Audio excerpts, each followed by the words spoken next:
final les voy a dar algunos anuncios, hermanos, que vienen para el próximo año, la conferencia y todo lo que eso significa. ¿Cuántos vinieron en el último culto que predicó el pastor? Levante su mano. ¿Cuántos vinieron en el último culto que estuve predicando a ustedes aquí? ¿Hasta qué versículo llegamos ese día de Efesios 4? ¿Se acuerdan hasta qué versículo llegamos?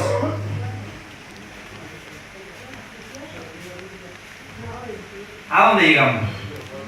Usted quedó clarito, ¿verdad? Porque ahí como que el Señor le empezó a hablar en serio. Y entonces quedamos en el versículo 22. Gloria. ¿Lo tomamos o lo pasamos? Lo obviamos ese versículo. Lo tomamos de nuevo, ¿no? ¿Qué dice? En cuanto a la pasada manera de vivir, despojados del viejo hombre. Esto lo vimos. Que está viciado. ¿Cómo está el viejo hombre? Viciado. Conforme a los deseos engañosos. Y hoy día nos correspondería el versículo 23. ¿Y cuál es el versículo 23? Y renovaos en el espíritu de vuestra mente. Aquí empieza el proceso que cada uno de nosotros hemos vivido y muchos tendrán que vivir, que es el proceso lícitamente de la conversión. Si no hay renovación en el espíritu de la mente, entonces no habrá cambio verdadero de vida. Donde Dios tiene que trabajar es en nuestra mente. Porque siempre lo hemos dicho, hermano, que la mente es el lugar donde el enemigo da grandes batallas en nuestra vida. Puede que en otras áreas de nosotros, puede que en otras áreas de nuestra vida no haya problema. Pero donde al cristiano siempre le va a costar dominar y controlar es lo que hay en nuestra mente. Y lo que hay en nuestra mente es lo que tarde o temprano se va a manifestar en nuestra propia vida. ¿Cuántos dicen amén? Entonces, si en mi vida hay amargura, lo que yo tarde o temprano voy a manifestar es amargura. Si en mi vida hay resentimiento, si en mi mente hay malos pensamientos, si en mi mente, hermanos, hay falta de perdón, lo que yo voy a manifestar en la vida es exactamente lo que está en mi mente. Entonces no habrá un cambio verdadero de vida. Y allí radica, hermano, el problema de muchos cristianos. Hay mucha gente que está a veces por años en la iglesia, pero como que no logran un despegue, o como que no logran ir al ritmo que va el resto, o como que no logran crecer al nivel que va el resto. ¿Por qué? Porque su mente aún no ha sido renovada por el poder del Espíritu Santo. Muchos bautizados no perseveran por falta de esta renovación, porque hay gente que a veces el entusiasmo, porque hay gente que a veces la buena intención lo lleva muchas veces a tomar decisiones. Pero el Evangelio no es solo de buenas intenciones. En el Evangelio no sirven las buenas intenciones. En el Evangelio hay que actuar por sobre esas intenciones. Yo tengo ganas de cambiar, tengo que hacer algo, ¿verdad? Porque el Señor ya me ofreció la salvación. Ahora yo cuando soy salvo comienzo a caminar en fe y comienzo a seguir la santidad. Dice la Biblia, sin la cual nadie verá al Señor. ¿Cuántos dicen amén? ¿Cuántos quieren ver al Señor? El Señor viene, actúa de esta manera. Él nos da la salvación, nos regala la salvación. Pero la santificación va a depender de cada uno de nosotros, como nos vayamos alejando del pecado. ¿Cuántos están de acuerdo conmigo? Romanos 12:2. El libro de Romanos capítulo 12, verso 2 también apoya y dice que debemos ser transformados. ¿Cuántos aquí han sufrido una transformación? Déjenme ver su mano arriba, por favor.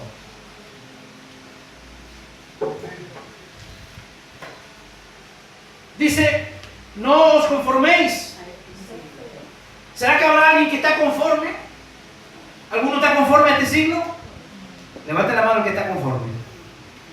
El que está conforme con el matrimonio igualitario, el que está conforme con los matrimonios del mismo sexo, el que está conforme con lo que dice la sociedad de la ley del aborto, el que está conforme con un montón de cosas que dice la sociedad. El apóstol dice, no os conforméis a este siglo. Esa palabra siglo significa al sistema, al estilo de vida. No se conformen al estilo de vida. El mundo nos da un estilo de vida, hermano. El mundo dice que tenemos que reventarnos trabajando para generar más lucas. Pero ¿qué dice el Evangelio? ¿Qué dice la palabra del Señor? Que debemos buscar primero el reino y todo lo demás viene como regalo. Entonces la sociedad te está diciendo, la sociedad te está entregando una información que es equivocada. Y a través de esa información nosotros nos vamos atando y cautivando bajo el sistema del siglo de este mundo. No os conforméis a este siglo. Yo siempre he dicho que los cristianos somos como los salmones, vamos siempre contra la corriente. El mundo dice algo totalmente distinto a lo que nosotros creemos y a lo que nosotros profesamos. No os conforméis a este siglo, sino dice, transformaos. Esa palabra transformaos tiene que ver un poquito con lo que sucede con la oruga y la mariposa. Sufre una metamorfosis. Que primero comienza siendo un bichito tan asqueroso y feo en un capullo, pero que con el tiempo, cuando sufre la metamorfosis, sale una hermosa y gran mariposa llena de colores, como uno jamás se lo hubiera imaginado. Entonces, la palabra nos está hablando que debemos nosotros transformarnos, renovarnos, por medio de la renovación de vuestro entendimiento. Tenemos que pedirle al Señor que nos ayude a entender los propósitos de su palabra. Que nos ayude a entender que la palabra no solo es letra muerta, sino que la palabra, cuando yo la hago actuar en mi vida, esa palabra se transforma en el pan que necesita mi alma, en el agua que necesita para renovar su sed. Debemos renovar nuestro entendimiento, porque nuestro entendimiento viene viciado, porque nuestra mente viene viciada desde el mundo. ¿Para qué? Para que comprobéis. ¿Qué quiere el Señor de usted? Que comprobemos. No se quede con lo que le dice el predicador, no se quede con lo que le dice el pastor en la iglesia. Usted tiene que comprobar lo que la palabra de Dios dice. Usted tiene que tener sus propias experiencias personales con Dios. Tiene que tener sus propias experiencias de fe para que comprobéis cuál sea la buena voluntad de Dios. ¿Cómo es la voluntad de Dios? ¿Pero qué dice primero ahí? Buena. Si nosotros dice que somos a veces malos padres, sabemos dar buenas cosas a nuestros hijos, ¿cuánto más Dios nos dará a nosotros las buenas cosas que necesitamos? Así que la buena voluntad de Dios. Dios no nos va a hacer ir caminando y errando. Dios no nos va a hacer ir caminando y cometiendo errores. Dios nos va a guiar de una manera poderosa porque su voluntad es buena, es agradable. Cuando el hombre y la mujer de Dios han renovado su mente, cuando el hombre y la mujer de Dios han rendido su vida al Señor, servir a Dios es agradable. Repito, cuando el hombre y la mujer de Dios han renovado su vida, su mente la ha renovado, ha cambiado su manera de pensar y se ha rendido al Señor, servir a Dios para Él es agradable. Él no dice, hoy otra vez hay que ir a la iglesia. Otra vez el domingo hay que ir a la iglesia. No, sino que el que ha sometido su vida al Señor, venir a la iglesia es agradable. Amén. Mira que está a tu lado, dile, venir es agradable, dígale. El que está atrás suyo, dígale, venir es agradable. Servir a Dios no puede ser una carga. Servir a Dios debe ser una cosa de gratitud. Servir a Dios debe ser algo que le agrade a usted, hermano. ¡Wow! Que usted no haya la hora de que llegue el domingo para ver a sus hermanos. Los que se congregan el día domingo, porque algunos trabajan los días jueves. Entonces debería estar de temprano, ya usted con un cosquilleo en la guatita, porque hay que venir a la iglesia. Tiene que tener ese tipo de sentimientos en su vida, porque de lo contrario, entonces usted es un religioso. Mira bien serio que está a tu lado, pregúntale, ¿será que eres religioso, hermano? La voluntad de Dios, ¿cómo es? Agradable y perfecta. ¿Cuántos dicen amén? Dios no anda dando palos al aire. Dios no anda dando copos al aire por si acaso cae algo. No, todo lo que Dios hace es perfecto. ¿Cuántos dicen amén? Dios nos ayude, Dios nos bendiga. Hablábamos nosotros hace unos días atrás con nuestra hermana que está allá en la ciudad de Valle y recordábamos viejos tiempos. Uno se empieza a poner viejo y empieza a recordarse de cosas así. Alguien me dijo ayer en Serena, pastor, tiene cana en la barba. ¿Y qué quieres? Estoy viejo. Parece que no me habían visto cana en la barba. Y recordábamos cuando la hermana llegó a la iglesia de la manera que llegó. Ella llegó con un cáncer aquí. Y Dios la sanó. Yo me había olvidado que ella había llegado con cáncer a la iglesia. Y Dios sanó a través de oraciones que hicimos en este lugar y a través de la fe que ella puso. Entonces había una voluntad, había un plan perfecto de Dios. Ella se fue, nosotros le perdimos el rastro por muchos años. Se fue a Valparaíso, a la quinta región. Y de pronto, de la noche a la mañana, después de varios años, recibimos un llamado de la hermana María que se quería comunicar con nosotros. Y ella decía, pastor, mi vida cambió porque ella prácticamente se fue escapando de esta ciudad. Los hijos, porque le daban problemas y todo, ¿verdad? Entonces se fue. Y ella llamó, ¿sabe, pastor? Me ha cambiado la vida el Señor, yo quiero que ustedes vengan a verme. Y entonces después de todo esto, nosotros ayer nos dábamos cuenta antes de salir y orábamos al Señor tomado de la mano, le dábamos gracias a Dios. Que nosotros tenemos que tener sensibilidad al Espíritu Santo. Y dejar que Dios vaya guiando nuestra vida porque su voluntad es perfecta. Si usted me hubiera dicho hace 8 o 9 años atrás, mire, hermana María, yo no lo hubiera creído tal vez. Pero como esto no depende del hombre, sino que es voluntad de Dios. Entonces, ¿qué tiene que ser el cristiano? Aprender que la voluntad de Dios es agradable y perfecta. Así que yo me dejo llevar por la voluntad del Señor a través del Espíritu Santo. Dígale que está a su lado, Dios siempre te va a guiar bien. Las amistades nos van a guiar mal. Los malos consejeros nos van a llevar a la perdición. Pero Dios siempre nos va a llevar a la bendición. ¿Cuántos dicen amén? Es imposible vivir por Cristo sin la renovación de la mente. Usted no puede decir que Cristo vive en usted si su mente no ha cambiado. Es indispensable que haya cambio de corazón, cambio del entendimiento, cambio de voluntad y cambio de las emociones. Todo esto va de la mano. Dios debe trabajar en su corazón primero. Dios debe cambiar lo que hay en su mente para que haya un cambio de voluntad y un cambio de las emociones. Porque las emociones a veces nos hacen cometer errores. Porque las emociones nos gatillan y nos juegan en contra. A veces hay muy buenos cristianos, muy lindos cristianos, pero que de un momento a otro sus emociones se disparan. Que de un momento a otro puede que lo tome la ira, lo tome la rabia y no controla sus emociones y esto echa a perder todo lo lindo que ves.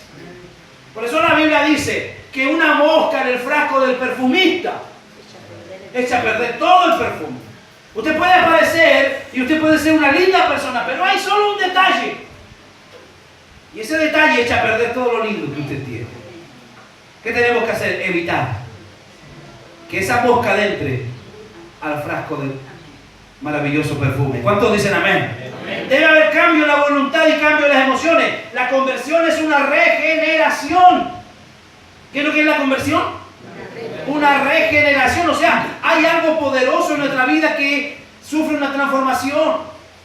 El individuo es rehecho, o sea, es hecho de nuevo. El individuo es hecho de nuevo. Dios lo quebranta como se quebranta la vasija de barro en las manos del alfarero. Dios nos ayude para renovar el espíritu de nuestra mente. Debemos pensar diferente. Debemos ocuparnos en lo que realmente vale la pena. Que sus pensamientos vayan hacia Dios. Que sus pensamientos vayan hacia cómo yo puedo ser útil a Dios. Porque es lo que en el fondo el Señor necesita. Cómo yo puedo aportar para la obra del Señor. Versículo 24.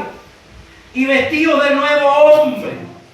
¿Cuántos son los nuevos hombres? Levánteme sus dos manos. ¿Hay algún nuevo hombre aquí? La foto del carnet, el número va a seguir siendo el mismo. Pero espiritualmente usted va a recibir una transformación. Pregunto, ¿cuántos nuevos hombres hay? Levante la mano. Déjame su mano arriba, a ver. Wow, si usted me hubiera conocido como era yo antes de llegar al Señor, usted no me estaría escuchando. Pero como usted no sabe quién yo era, me escucha. Y como yo tampoco sé cómo era usted, wow, pastor, si usted supiera cómo yo era. Mire, lo importante aquí no es como nosotros éramos, sino que ahora hemos sido revestidos en un nuevo hombre. ¿Cuántos están agradecidos por eso? Amén. Mira que está a su lado, pregúntale, ¿estás agradecido por eso? Por ser un nuevo hombre, wow, porque el que veníamos era malo. Y vestido de nuevo hombre, creado según Dios en la justicia y santidad de la verdad. La renovación de la mente en la salvación no trae como resultado la renovación del carácter, sino la transformación total de la persona que hace pasar de lo viejo a lo nuevo en su propia identidad. O sea, pasamos de ser aquella vieja persona viciada, este viejo gruñón, ese viejo amargado, ese viejo alterado, ese ya no debe existir. ¿O todavía existe alguno? Ya no debiera existir, hermano, sino que hemos sido renovados en un nuevo hombre, creado según Dios. La identidad vieja o el viejo hombre ya no existe. Por eso la Biblia dice: las cosas viejas pasaron y todas Él las ha hecho nuevas. Había existido en el pasado, ya que en el nuevo hombre es creado en la semejanza de Dios mismo, en la justicia y en la santidad. Esta justicia se relaciona con la responsabilidad moral del creyente para con su semejante, de reflejar en su conducta la segunda tabla de la ley, lo que dice Éxodo 20. Mientras que la santidad se refiere a sus responsabilidades para con Dios.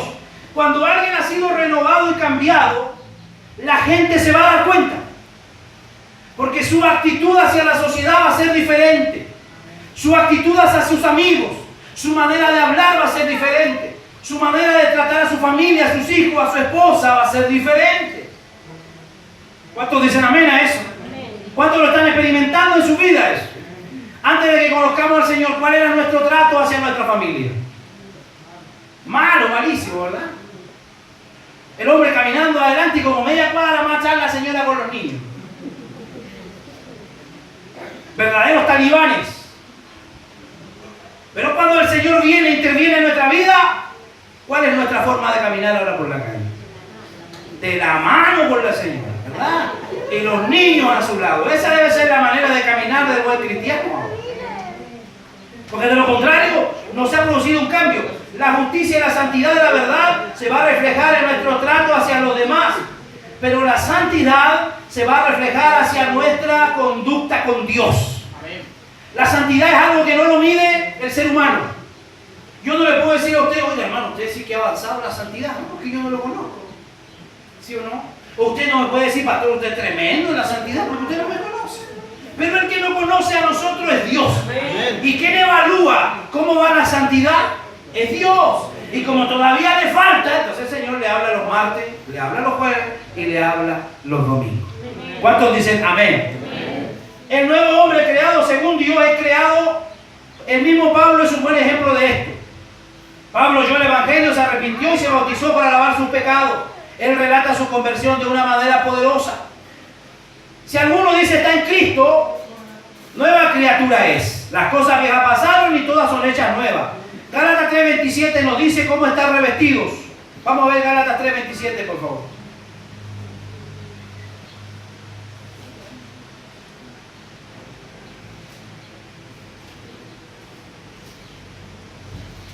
¿Qué dice Gálatas 3:27? Porque todos los que habéis sido bautizados en Cristo, léalo. Léalo completo ese versículo, ¿eh? Porque todos los que habéis sido bautizados en Cristo. ¿Cuántos aquí fueron bautizados en Cristo? Levante su mano, a ver. Déjeme ver su mano arriba. Cuando lo bautizaron a usted, lo bautizaron en el nombre del Padre, del Hijo y del Espíritu Santo. ¿Así lo bautizaron o no? ¿No se acuerdan? ¿O no lo bautizaron en ese nombre? Los mormones bautizan por el nombre de un familiar muerto. No lo hayan bautizado a usted por el nombre de su abuelita, de su abuelito, ¿no? ¿Hay alguno de esos así? Ninguno. Otros bautizan solo en el nombre de Jesús, no solo Jesús. Pero nosotros que creemos en la Trinidad, bautizamos en el nombre del Padre, del Hijo y del Espíritu Santo. Así que todos los que habéis sido bautizados, vaya mano arriba, todos los que habéis sido bautizados en Cristo, ¿qué dice? De Cristo estáis revestidos. O sea que lo que yo debo reflejar no es mi carácter, lo que yo debo reflejar no es mi manera de pensar, no es mis actitudes, sino que lo que yo debo reflejar es a Cristo. Porque esa palabra nos enseña que tú y yo somos como pequeños Cristos en esta tierra. Que debemos llevar la palabra, que debemos llevar de alguna manera esa palabra que tanta gente necesita, porque de Cristo estamos revestidos. Por eso es que Pablo más tarde dice, ya no vivo yo. Estaba tan impregnado Jesús en su vida que él dice, ya no vivo yo, sino que ahora vive Cristo en mí. Dios nos ayuda a poder decir eso, hermano, antes que partamos de esta tierra. En las palabras despojado y vestido vemos los dos lados negativos y positivos del Evangelio. Hay predicadores y otras personas que llenan sus enseñanzas con prohibiciones condenando la mundanalidad y el error. Y otros dan mucha importancia a la predicación positiva y aún critican a otros por ser tan negativos. Pero no reconocen que ellos mismos son negativos cuando condenan a algunos por ser negativos. Pero la verdad es que el Evangelio tiene muchos requisitos, tanto negativos como positivos. Ni uno ni otro se puede descuidar. No es posible sembrar la semilla sin antes preparar o limpiar el terreno. El que sabe, el que ha vivido, el que ha ido al campo sabe que para poder tirar la semilla y sembrar, primero hay que preparar, abonar el terreno. Entonces, no podemos nosotros pretender hacer milagros en el nombre del Señor, o no podemos pretender nosotros creernos ya superior a los demás, si es que primero el Señor no ha trabajado en nuestra propia vida y en nuestro propio corazón. ¿Cuántos dicen amén? ¿Cuántos sienten que Dios está trabajando en su vida? El Señor dijo, no le podéis sacar la paja que está en el ojo de tu hermano si primero no sacas la viga de 3x3 que tienes en tu propio ojo. Aleluya. Dios nos ayude. No es posible construir un edificio sin limpiar el terreno.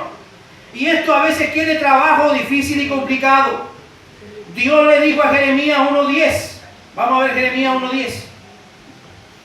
Mira que te he puesto en este día por sobre naciones y sobre reinos, para arrancar y para destruir, para arruinar y para derribar, para edificar y para plantar.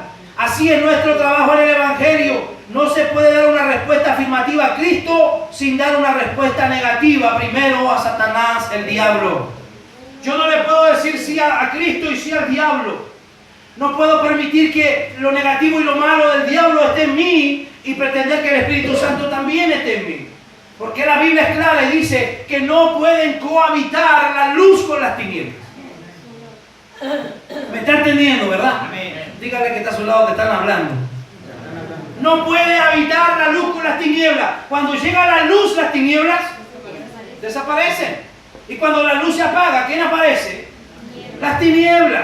Entonces cuando nosotros hemos venido a Cristo, su luz ha resplandecido y la tiniebla debe desaparecer. ¿Cuántos están de acuerdo conmigo?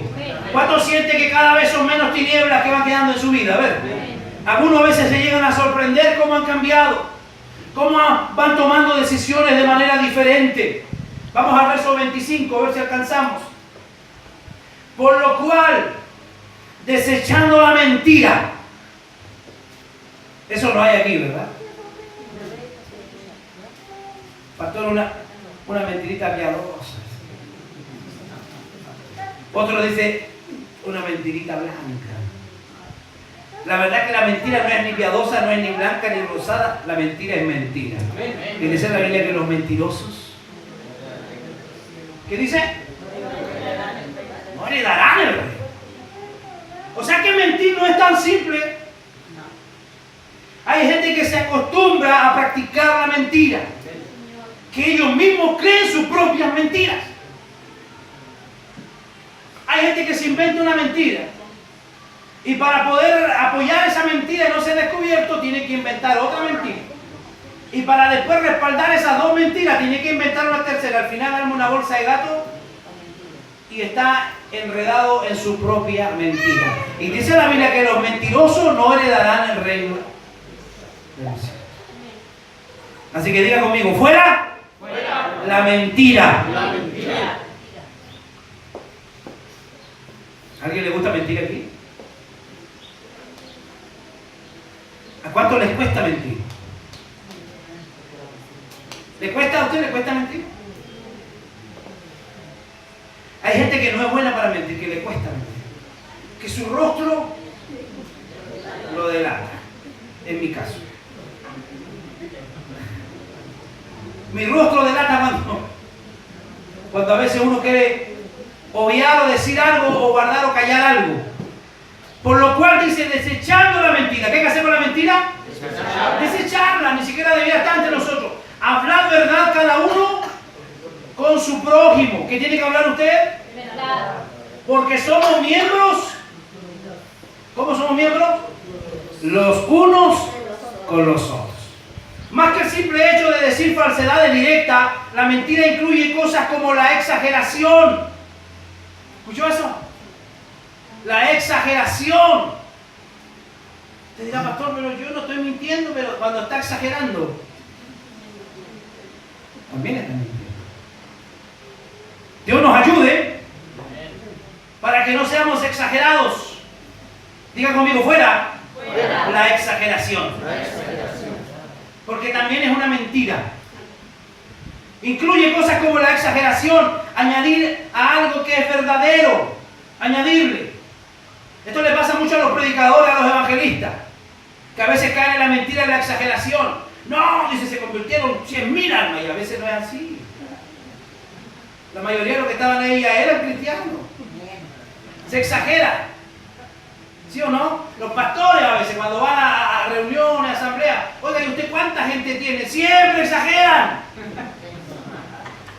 Porque pareciera que la cantidad de personas en su iglesia les da autoridad o les da fama. Para mí, el que ministra 1.000 personas es tan pastor como el que le predica 2 o 3. Porque a veces hay pastores más ungidos que tienen 2 o 3 miembros que los que tienen miles en su iglesia. Pero a veces se tiende a exagerar pensando como algo simple, pero la exageración es una mentira y también es pecado. Dile que está a tu lado, nunca más exageres.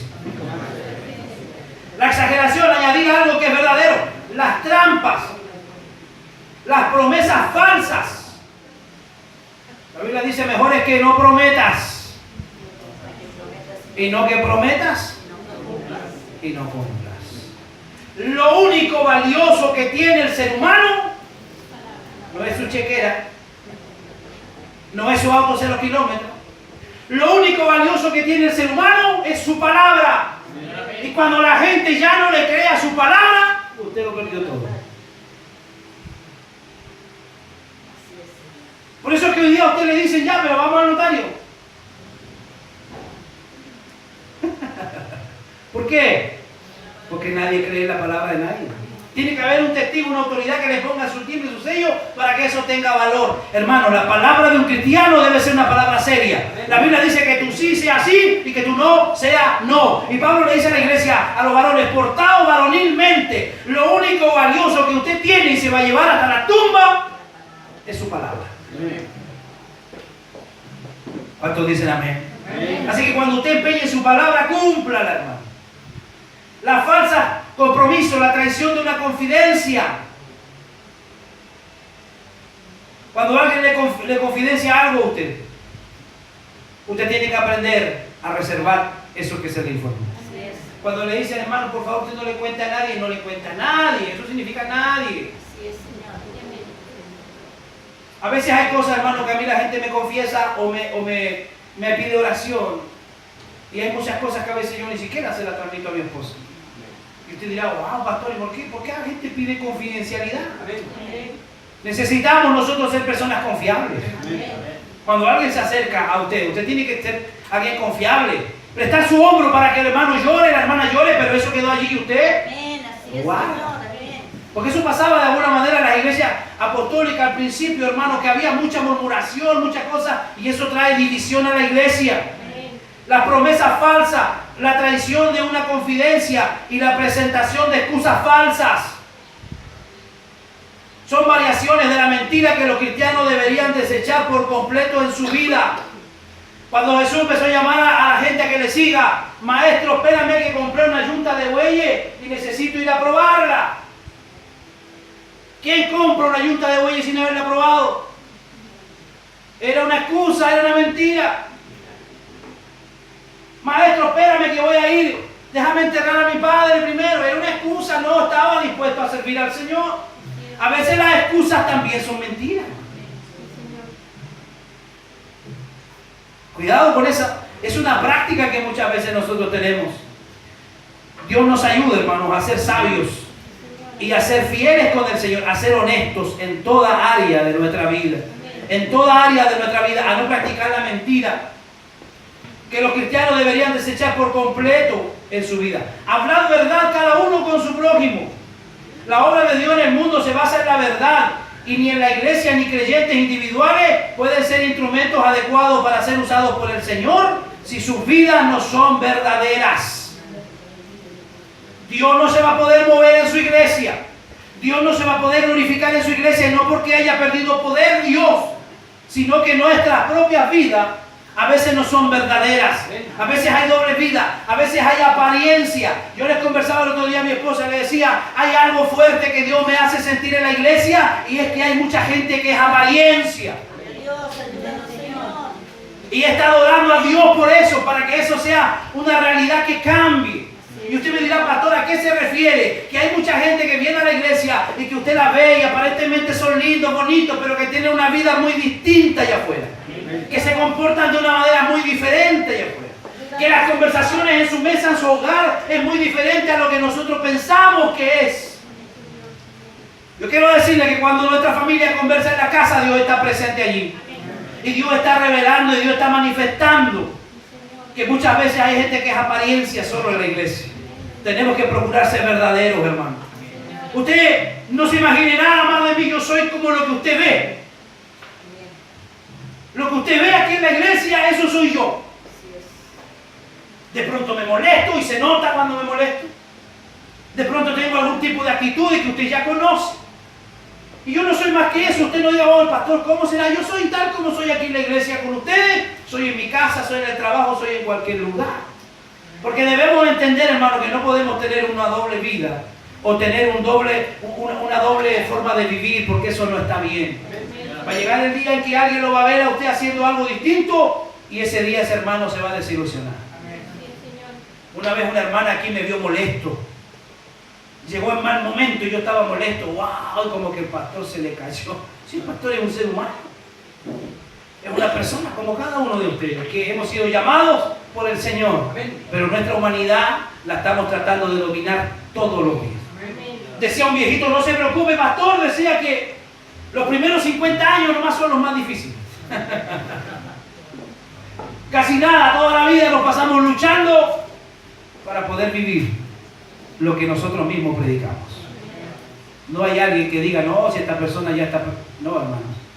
Todos los días estamos luchando para tratar de vivir todo lo que nosotros les enseñamos. ¿Quedamos allí? ¿Cuál versículo quedamos? 25. Seguimos en la semana.